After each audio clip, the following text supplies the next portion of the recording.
নাইম, এখন বলো তোমার এ কয়দিন আসতে দেরি হলো কেন? তুমি একদিন আসতেছো আর একদিন আসতেছো না, ঘটনা কি? নানি মারা গেছে। নানি মরে গেছে এই জন্যে? কবে মারা গেছে? কালকে মারা গেছে। কিভাবে? দুইবার স্টক করলে কি হয়? স্টক করলে মরে যায়? হঠাৎ করে পড়ে যায়। হঠাৎ করে পড়ে গেলে স্টক হয়? তো মাঝে মধ্যে তো আমিও পড়ে যাই হঠাৎ করে, তা আমি তো স্টক হই না। তোমার নানি কেমনে স্টক হলো? হ্যাঁ, হাই প্রেশার বেশি আছে। আচ্ছা, নারী মারা গেল যখন কান্দিছিলা?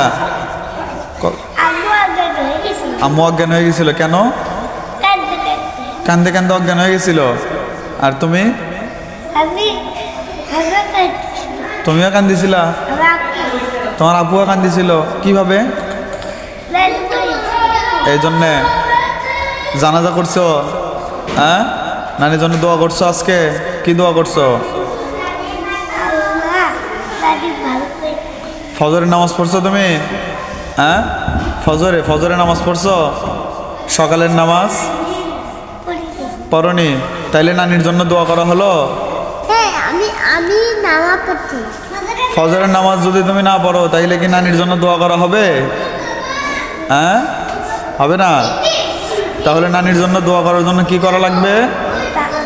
ফজরের নামাজ পড়তে হবে। নামাজ পড়ে আল্লাহর কাছে কি করা লাগবে? দোয়া করা লাগবে। কি বলে দোয়া করবা? আমার নানি ভালো করে না। আল্লাহ তুমি আমার নানিকে জান্নাত দান করো। কি দান করো? জান্নাত দান করো।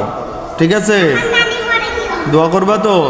হ্যাঁ, এখনই একটা দোয়া করে ফেল দাও সুন্দর করে, এখনই সুন্দর। তোমরা ওইদিকে যাও, তোমরা থাকলে নাইম শরম পাচ্ছে, যাও। হাত এইরকম সোজা করে ধরতে হবে। হ্যাঁ, এখন দোয়া করো। আমার নানির সমস্ত গুনাহ মাফ করে দাও।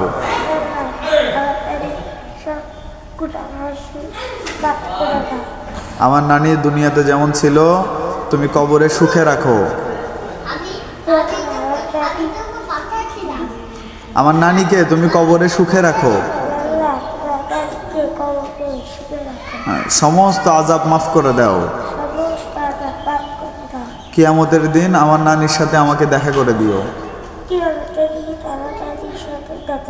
দেখা করে দিও, সুন্দর করে বলো, দেখা করে দিও। এবং আমাদের পুরা পরিবারকে ধৈর্য ধারণ করার তৌফিক দাও। আমাদের পুরা পরিবারকে ধৈর্য ধারণ করার